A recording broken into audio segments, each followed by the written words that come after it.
আজকে মুফতি শহীদুল্লাহ বাহাদুর অনলাইনের মাধ্যমে আহলে হাদিসদের একজন আলেমের সাথে শেরে খোদা মৌলা আলী রাদিয়াল্লাহু আনহু সংক্রান্ত একখানা হাদিস শরীফের বিষয়ে সুন্দর পারফরমেন্স রেখেছেন, ভালো উপস্থাপনা করেছেন, এই জন্য ধন্যবাদ।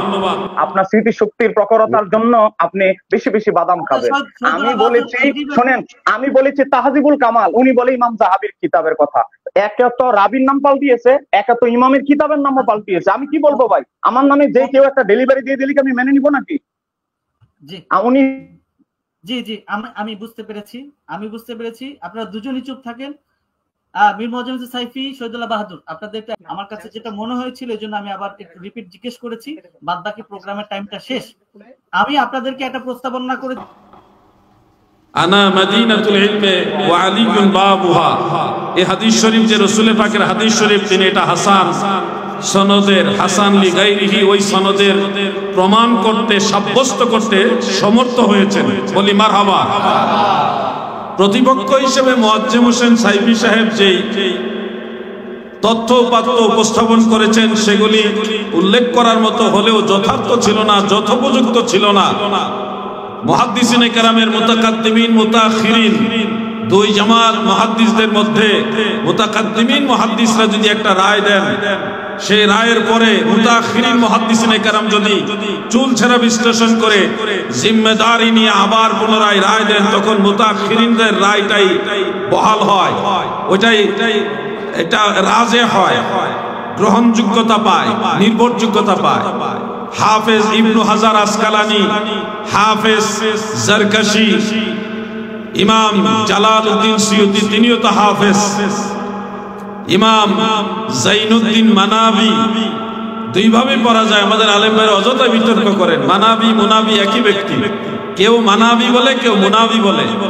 এক জামাত মুহাদ্দিসিন ইমাম আব্দুল বাকি জুরকানি, শিহাবউদ্দিন কাস্তালানি বা কাস্তালানি, সবাই এটাকে হাসান সনদের হাদিস বলেছেন। ইমাম আবু সাঈদ আলাই সহ আরো বড় বড় হাফেজুল হাদিস তবকার মুহাদ্দিসরা এটাকে হাসান বলেছেন। এখন শহীদুল্লাহ বাহাদুরের এই বক্তব্য থেকে আপনাদের শিক্ষা নিতে হবে যে আগামী দিনগুলো আপনাদের ইলম চর্চা করতে হবে, এমনে এমনে বাউল গান গায়া দিন যাবে না। শহীদুল্লাহ বাহাদুর আরো তৈরি করতে হবে। শহীদুল্লাহ বাহাদুর বাহাস মুনাজারা লাগলে জিহাদিয়া বাহাদুর আর অমুক বড় বড় আলেমদেরকে ঠেকাই দিবেন, এরকম করবেন না। আপনারাও দায়িত্ব নিতে হবে। মঞ্চে উঠে, মঞ্চে গিয়ে বিভিন্ন বাউল গান আর এই টিকটক কমেডি এগুলি কমান, ইলম চর্চা করেন, ঘরে ঘরে সুন্নি আলেম তৈরি করেন, যেন যে কোনো বাতিলকে যে কোনো সময় কিতাবি দলিল দিয়ে ইলমি ভাবে তাদেরকে মোকাবেলা করে সুন্নিয়তের পতাকা উড্ডীন করতে পারে। ঠিক কিনা বলেন? আমি সেটার কথাই বলি। অতি আবেগী বাঙালি বুঝো না, নিশিরাইতে কারবাসি বাজে, এগুলি চলবে না। বাতিলদের সাথে গিয়ে প্রেমের বিশ্বে ধরছে গোজারে, এগুলি চলবে না। ওখানে দলিল দিতে হবে।